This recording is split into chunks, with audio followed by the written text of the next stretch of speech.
You know, I believe, like a lot of people I've heard speak since that happened, that we're just at the beginning of what could be a very long affair. And you know, I'd like to hope that we, you know, we could prevent future occurrences from happening. But you know, I think that we have to be prepared for more of that.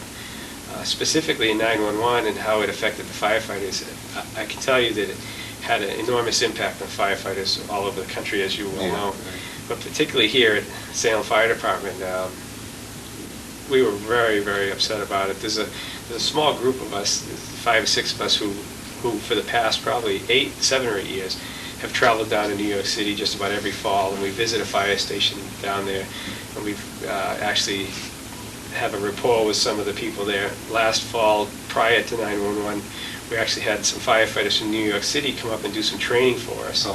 And when that attack occurred, and we realized, in fact, it was my group that was on duty that morning, and we saw the whole thing live, and we were just paralyzed by what the events we saw. And way before they released the numbers of firefighters that were killed, we all had that suspicion that the minute we saw the planes hit, and particularly the second one, we said, you know, we're going to lose hundreds of firefighters today, and unfortunately that was true. And a few of us did travel down to New York City, and we didn't, with no intentions of trying to help out. The last thing they needed was to have people complicate, but we just wanted to go down and show our respects. And as it turned out, it was just a few days after, and as it turned out, we were actually allowed to walk right into Ground Zero.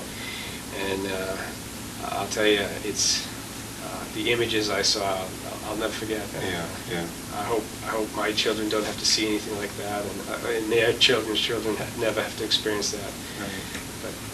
How does it, do you think there's going to be any changes or plans or whatever for the Salem area as a town, or do you think basically it's more of a national incident?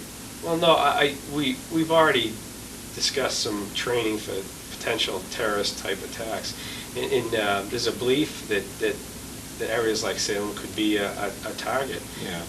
Because we have some of the things we have. Candy Lake Park and Rockingham Park and the malls, and as security is tighter in the cities, there's a belief that it's a possibility if the terrorists are going to attack, maybe they'll attack places away from the cities where they feel they might have better access to. So, you know, the potential exists for attacks anywhere, and we're preparing. We're also there's also lots of grant money that's going to be available to fire departments. If you watch the news, there's been quite a bit of, I guess Congress has approved a lot of money to strengthen homeland defense, if you will, and a lot of money is earmarked to go to local fire departments, because fire departments, more so than any other agency, we like to look at ourselves as the agency of last resort. When people don't know who else to call, or when things really go bad, it's most of the time it's left to the fire department to step in and mop it up and clean it up and take care of it.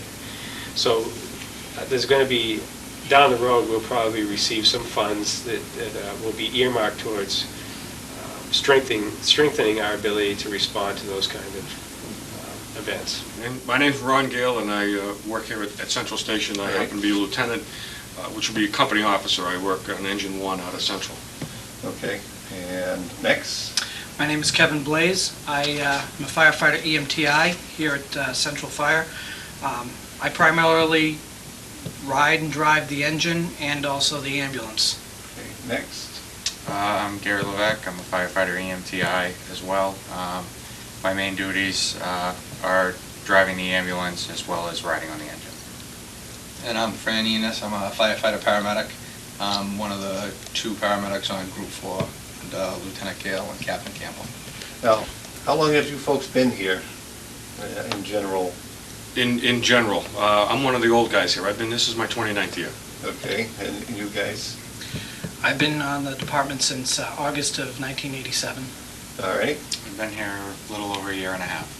And I'm going on 3 years. Excellent. Now, how many in the company or the group, in your own shift or whatever? Anybody can speak. Okay. We're going to do this very informally.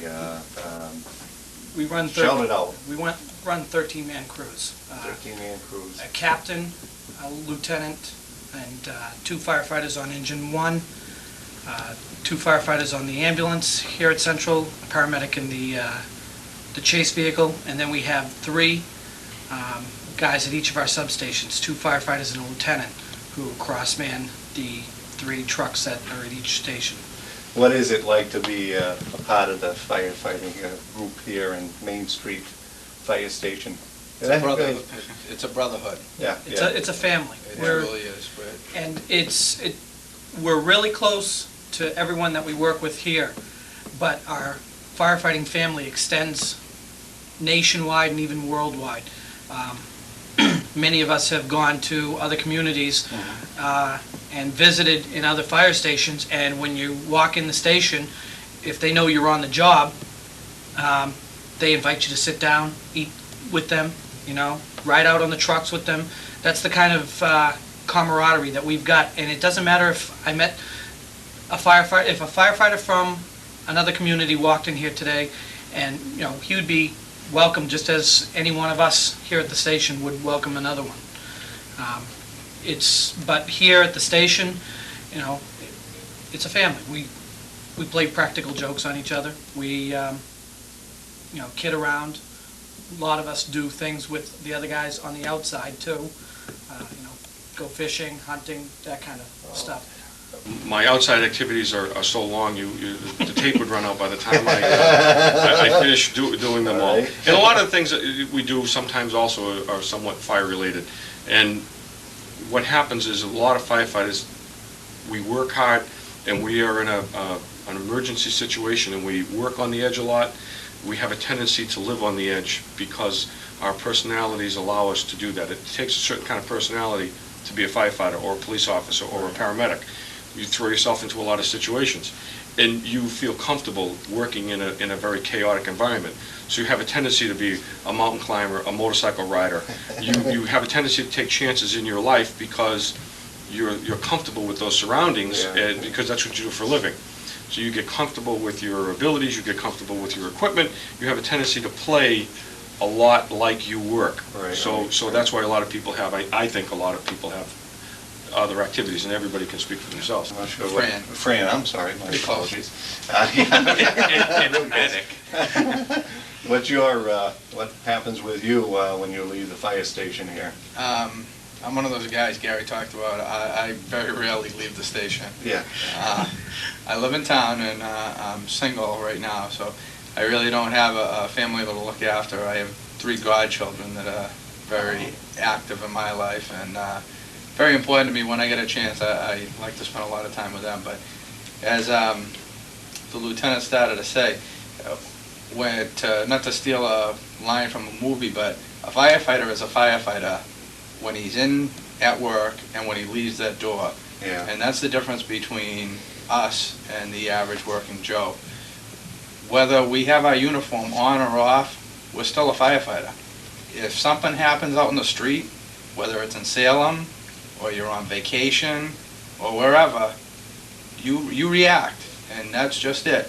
There's a lot of guys that have been here for 20 years, and they're still the same way. We had a guy on vacation, I want to say a year or 2, down at Martha's Vineyard, witnessed an accident, jumped right in, didn't have to, wasn't asked to, just that's part of the job. We all are like that. And it's not just the guys in Salem. It's a very dedicated job. Anybody will tell you, we're not here for the money. It's because we love the profession.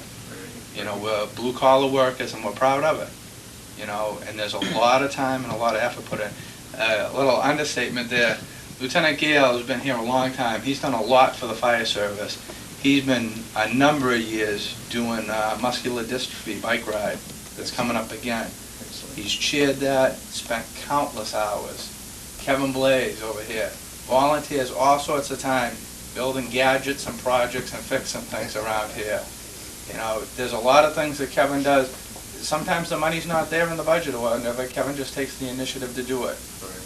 Gary's just getting on board, jumping on board, is already following through. There's a lot of housework that has to be done. This is a big station that needs to be taken care of. day in, day out. Our junior guys do that. You know, everybody participates. Everybody does the job, and it wouldn't work like that. It's a family.